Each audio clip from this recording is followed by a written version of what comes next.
हैं सब ठीक है, चलिए समय स्थान काल पात्र लोकाचार कुलाचार और जो मार्केट में अवेलेबल है उन सब को उपयोग करके ही तो विवाह करेंगे। अभी सोचिए व्रतोपनयन हो रहा है और जटामांसी चाहिए, तो जो बाज़ार में मिलता है उसी जटामांसी से करेंगे।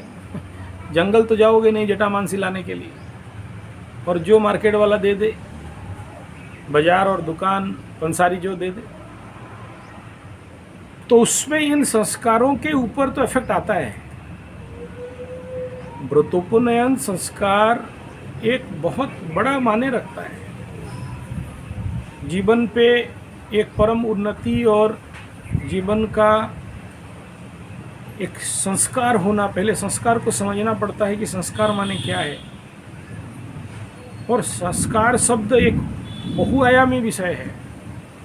मैं इतना ही कहूँगा कि एक बीज संस्कार जब करते हैं तो बीज उन्नत होता है, उसका ब्रीड अच्छा होता है और उत्तम फल देता है। खेती का बात कर रहा हूँ।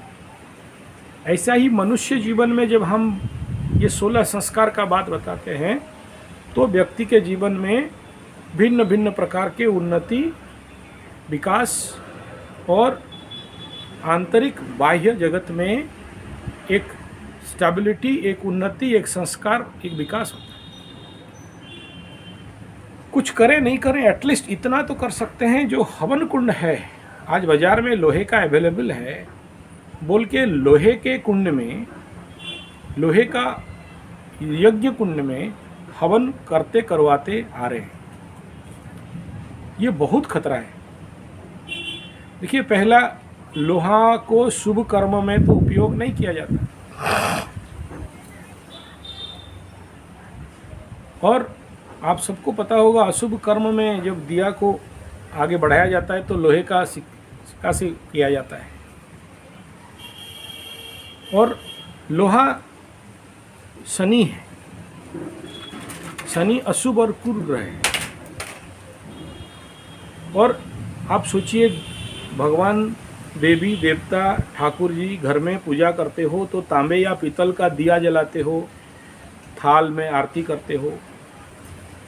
ये अलग बात है कि ये कलयुग का अंत समय है, इस समय एक युग परिवर्तन का, प्रचंड परिवर्तन का दौर और स्थिति दिखाई दे रहा है, तो स्टील का थाली में, लोहे का थाली में ही हम लोग आरती कर लेते हैं।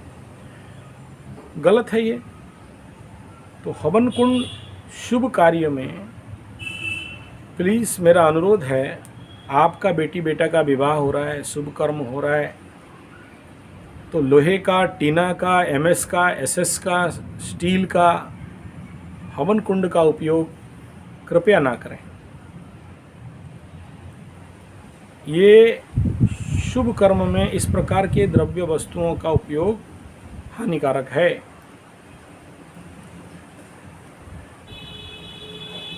तो आप इसमें पीतल का कुंड कर सकते हैं, तांबे का कुंड अवेलेबल है। अगर नहीं है तो आप लोग हमें संपर्क करें, हम आप तक पहुंचाएं। हालांकि 2 रुपये ज़्यादा लग जाएगा। जैसे कोई बाहर में आजकल घर में शादी नहीं करते, ये एक ट्रेड बन गया है। घर में 10 ब्राह्मणों का पैर का धूल नहीं गिरेगा, अतिथियों का पैर का धूल नहीं गिरेगा।